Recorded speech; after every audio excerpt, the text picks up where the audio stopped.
आणि थेट आपण माहिती घेणार आहोत रामराजे शिंदे आमचे प्रतिनिधी सध्या आपल्या सोबत आहेत। रामराजे, सणसणीत चपराक दिलेली आहे ऑपरेशन सिंदूरच्या माध्यमातून, काय अधिक माहिती?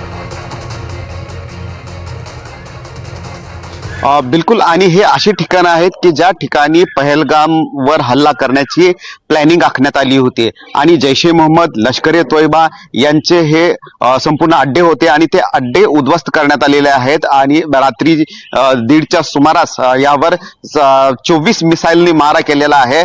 भारताने एकूण 24 मिसाईल जे आहेत ते या ठिकाणावर पाडले आहेत आणि त्यामध्ये हे संपूर्ण जे ठिकाणं आहेत जैश ए मोहम्मद आणि लष्कर ए तोयबाची ती उद्ध्वस्त झाल्याची माहिती आपल्याला मिळालेली आहे। आणि त्यामुळेच आता पाकिस्तान जो आहे तो पिसाळलेला आहे। आता एक एक व्हिडिओ जे आहेत ते समोर येत आहेत। आताच मुरिदेमधले आणखीन एक जैश ए मोहम्मदचं जे महत्वाचं ठिकाण होतं ते सुद्धा उडवण्यात आल्याची आपल्याला माहिती मिळते। त्यामुळे सर्जिकल स्ट्राईक जो झाला होता त्याच्यापेक्षा मोठा स्ट्राईक, आणि तो पण सांगून स्ट्राईक करण्यात आलेला आहे। संपूर्ण देशाचं मत आपल्या बाजूने करण्यात आलेलं आहे। रशिया आणि त्याचबरोबर अमेरिकेच्या सेक्रेटरीशी सोबत आज हे स्ट्राईक झाल्याबरोबर अजित डोवाल यांनी चर्चा केलेली आहे। अमेरिकेच्या NSA सोबत चर्चा केलेली आहे आणि अगोदरच पूर्वकल्पना सर्वच देशांना देण्यात आली होती। रशिया, स्पेन, फ्रान्स आणि त्याचबरोबर युरोपियन राष्ट्र अमेरिका सर्वांनाच ही माहिती देण्यात आली होती। आणि त्यानंतर अचानकपणे भारतानं हा हल्ला केलेला आहे। आणि हल्ला म्हणजेच की भारताने हे पण स्पष्ट केलेलं आहे की कोणत्याही पाकिस्तानच्या लष्करावर किंवा पाकिस्तानच्या नागरिकावर हा हल्ला नाहीये, तर दहशतवादी संघटना ज्या ठिकाणी पोचल्या जात आहेत त्या ठिकाणावरचा हा हल्ला आहे। आणि त्या ठिकाणांना उद्ध्वस्त करणं हे गरजेचं होतं। बालाकोटमध्ये पहिला जो सर्जिकल स्ट्राईक केला होता तेव्हा सुद्धा दहशतवादी ठिकाणांनाच हल्ला टार्गेट केलं गेलं होतं आणि आता सुद्धा POK मध्ये जे काही ठिकाण आहेत त्यांनाच लक्ष करण्यात आलेलं आहे आणि अशाच ठिकाणांना उडवण्यात आलेलं आहे। 24 मिसाईल टाकलेले आहेत। साधारणतः 9 जे वेगवेगळी ठिकाणं होतं ती पूर्णपणे उद्ध्वस्त करण्यात आलेली आहे। मोठं यश मिळालेलं आहे। आणि आज लागोपाठ त्यानंतर मात्र केंद्र सरकार जे आहे पंतप्रधान नरेंद्र मोदी हे संपूर्ण ऍक्टिव्हिटीवर रात्रीपासून लक्ष देत होते, ही सुद्धा माहिती आपल्याला कळलेली आहे।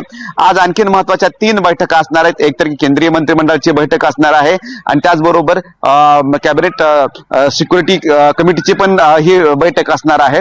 आणि त्याचबरोबर सकाळी 10 वाजता एक प्रेस ब्रीफिंग होणार आहे आणि ती प्रेस ब्रीफिंग MEA आणि डिफेन्स मिनिस्ट्री घेण्याची शक्यता आहे। त्यामुळे सकाळी 10 वाजता आज स्पष्ट होणार आहे की भारताने नेमकं काय केलेलं आहे आणि किती नुकसान जे आहे ते दहशतवाद्यांचं झालेलं आहे। कारण पाकिस्तानला टार्गेट करणं हा उद्देश नव्हता, पाकिस्तानच्या नागरिकांना टार्गेट करणं हा उद्देश नव्हता, पाकिस्तानच्या लष्कराला टार्गेट करणं हा उद्देश नव्हता, तर पाकिस्तानकडून जो दहशतवाद पोचला जातोय, ज्या दहशतवाद्यांना जागा दिली जाते, स्थान दिलं जाते, अन्न पाणी दिलं जाते आणि तिथून हे दहशतवादी भारतावर वारंवार हल्ले करताना आपल्याला दिसून येत आहेत। अगोदर कारगिलचं उदाहरण आपल्याला माहिती आहे, त्यानंतर वारंवार आता पहलगामचं उदाहरण आहे आणि यापूर्वी सुद्धा पुलवामा की जिथे सुद्धा हल्ला करण्यात आला होता। हे असे वारंवार उदाहरणं आहेत आणि कुठेतरी प्रत्युत्तर देणं हे गरजेचं होतं आणि हे प्रत्युत्तर कसं द्यायचं हे सुद्धा पंतप्रधान नरेंद्र मोदी यांनी सांगितलं होतं आणि अमित शहा यांनी सांगितलं होतं आणि त्यानुसार ही संपूर्ण रणनीती आखली गेली। वारंवार बैठका घेण्यात आलेल्या आहेत, कारण जर नियंत्रण रेषेच्या पलीकडे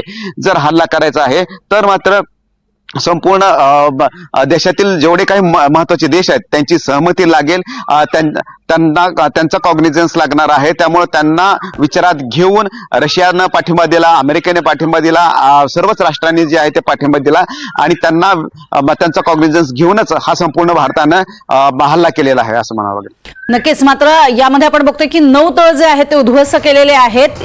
यानंतर आता पाकिस्तानकडनं प्रतिक्रिया यायला सुद्धा सुरुवात झालेली आहे। काय नेमक्या प्रतिक्रिया येत आहेत आणि देशभरातून उमटणाऱ्या प्रतिक्रिया नेमक्या कशा आहेत?